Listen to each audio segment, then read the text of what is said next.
The king was so sad. His whole army was afraid of the giant Goliath. Isn't there anyone brave enough to fight for God's people? The king sighed. He looked at all his strong soldiers, but they just shook their heads and looked at the ground. No one wanted to fight the big, scary giant. But God had a plan. It wasn't a plan that used a big, strong soldier. It was a plan that used a young shepherd boy named David. God was going to show everyone that his power is bigger than any giant. When David got to the army camp, he heard Goliath shouting his scary words again. Ha ha ha. Are you all hiding? Send me your best soldier to fight. Goliath boomed. David saw all the soldiers shaking in their sandals. He asked a soldier standing nearby, "Who is this big bully who thinks he can say mean things about God's family?" Just then, David's big brothers saw him. "David, what are you doing here? You should be at home with the sheep," one of them said. Another brother told him, "Be quiet. You're too little to be here. This is a place for soldiers, not shepherd boys." But David wasn't scared. He knew God was with him. David said, "God helped me kill a lion and a bear when they tried to eat my sheep. God can help me fight this giant too." Someone heard what David said and ran to tell the king. The king heard about brave David and called him in. The king looked at David. He was just a boy, with rosy cheeks and shepherd's clothes. The king said, "You're only a boy. You can't fight Goliath. He's been a soldier since he was your age." David stood tall and answered, "Your Majesty, when a lion or a bear came to steal a lamb from my flock, I went after it. I saved the lamb, and when the wild animal turned on me, I grabbed it by its fur, and I won the fight. The Lord who rescued me from the paw of the lion and the paw of the bear will rescue me from this giant. God will be with me." The king was surprised by David's courage. "Go then," he said, "and may the Lord be with you."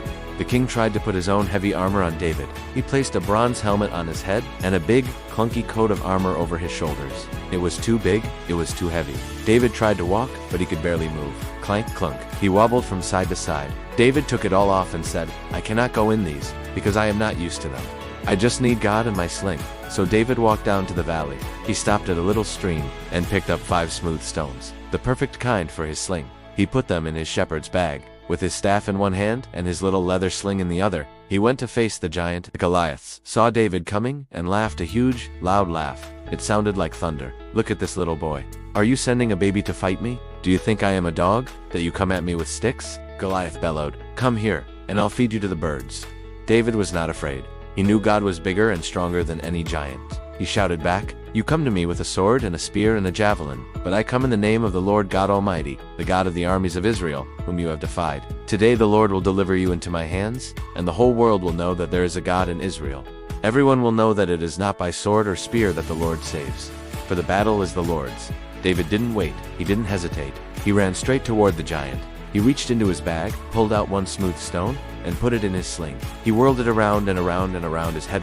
Whoosh, whoosh, and then he let it flying. The stone flew through the air, fast as an arrow. It hit Goliath right in the middle of his forehead. Plunk. The giant's eyes went wide with surprise. He swayed back and forth, and then he fell down with a great big thud. He was defeated. When the Philistines saw their hero fall, they panicked. They all turned and ran away as fast as they could.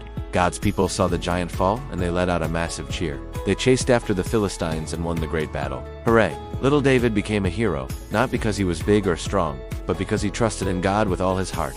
Joyful gospel kids with stories and adventures, faith and friends. David and the Goliath story teach us how important it is to call upon God. He is the only one can save you out of trouble, and he used people in all size and age to help us. Subscribe. Thanks for watching.